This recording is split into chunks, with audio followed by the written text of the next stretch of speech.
Let's also tell you that trustees for Nigerian Citizens Association South Africa, NACASA, has chosen new leadership to represent Nigerians living in South Africa.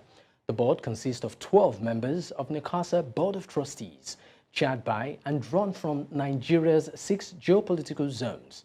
According to the outgoing NACASA president, Ben Okoli, the association would address the need to provide identity to Nigerians living in South Africa.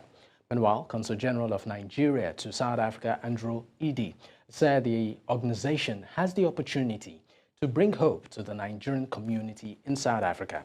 He also spoke strongly about the stereotypes of Nigerians being labeled criminals.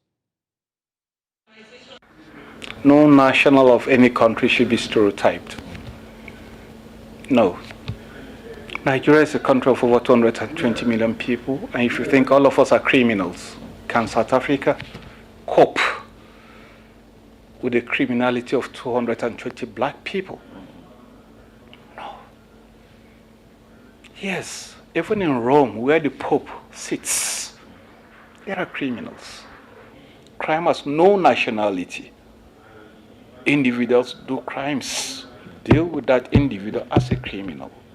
Don't stereotype the entire country, Nigeria, because some of us, a few of us, do this. Those people that do crime in South Africa cannot be more than 1% of the entire Nigerian population in the country. So why should the entire country bear a negative narrative, a negative burden because of the acts and activities of 1%?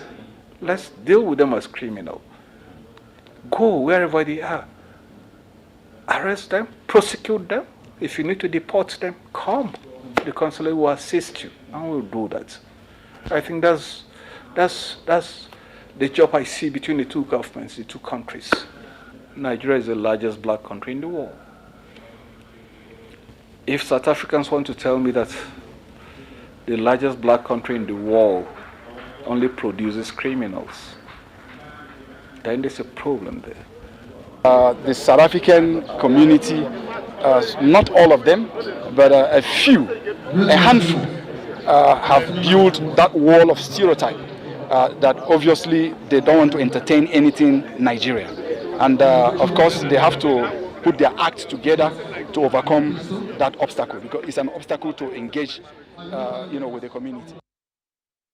Frank Onyekwelu, the president-elect of NACASA, joins me from Johannesburg for more on this. Thank you so much for your time, Frank.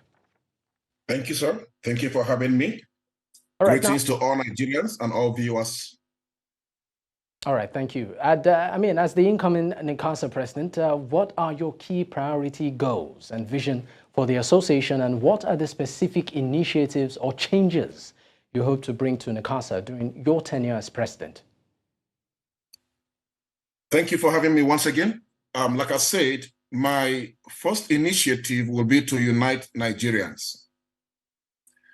We seems like a divided nation here in South Africa, where tribal differences, personal interest, and emotional challenges have combated and separated us or divided us.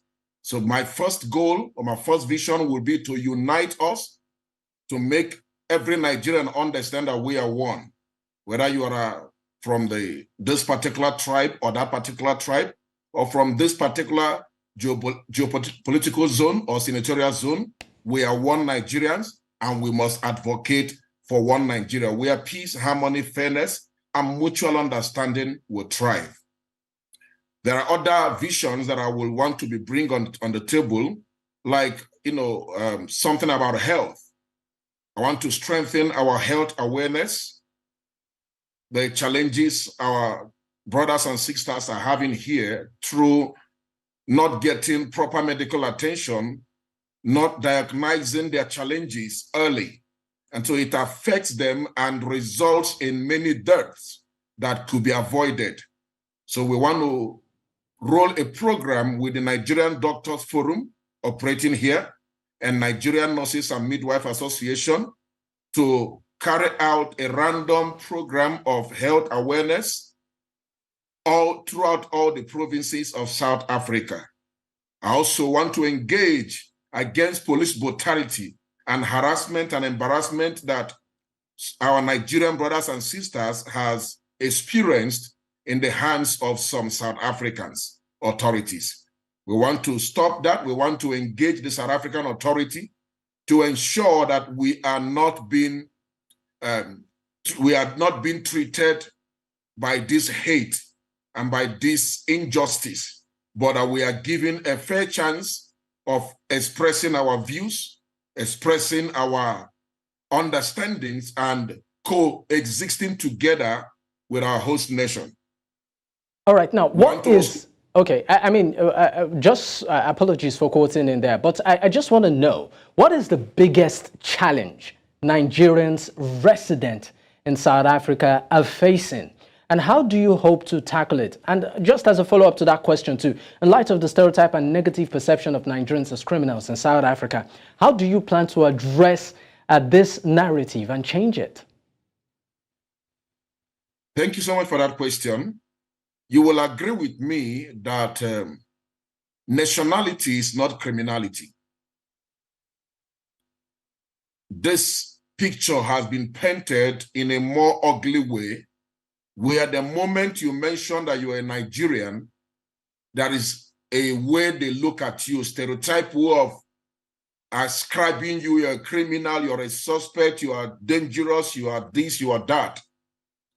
We want to come through many angles, through the media, through engaging South African authorities, through exposing the good works of Nigerians, professionals, Nigerians, good, legit businessmen and women, to show them that because we are Nigerians, or because one or two Nigerians did something that is wrong, all of us cannot be put in the same box. We uphold the rule of law, and we encourage our citizens to be law-abiding citizens in South Africa. Hence, if anybody does something that contravenes the law, such a person should face the music of the law. But they must not generalize all nationality, all Nigerians to be the same, because nationality is not criminality. All right, now what about, what would you say is the biggest challenge Nigerians are facing in South Africa who are resident there? I can put it in two ways. Firstly, the issue of obtaining our passport. And this I will address with our consul office and other bodies relevant in Nigeria. Many Nigerians struggle to get their passport or get it on time when it expired. The second point will be the issue of permit. It's causing a big havoc. Many Nigerians that are staying here are struggling with their permits. It's either they've applied for it, it's not forthcoming. Many are waiting for 4 years, 3 years. Some students that are applied for study permits with every relevant document put in place, but yet they are not getting it. It's causing a big challenge. Many Nigerians are not getting the necessary health attention when to go to the hospital, either because of the documentation or their accent. So once they are classified as Nigerians or foreign nationals, they are unfairly given attention or given treatment.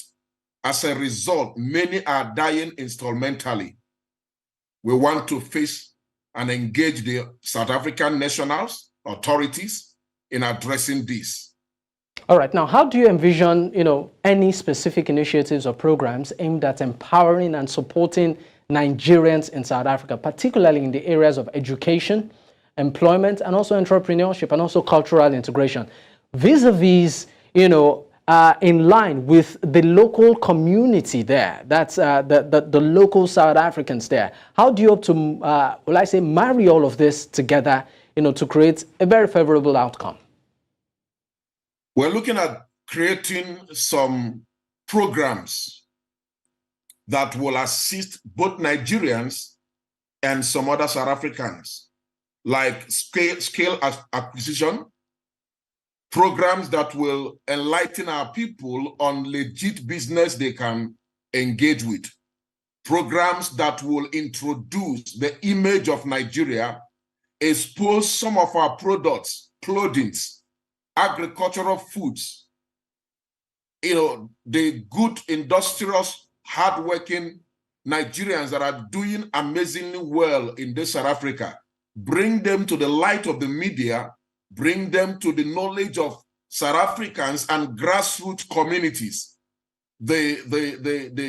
The patriotic activities that Nigerians have been doing in different provinces to improve the standard of living and safeguard the community from crime and harm.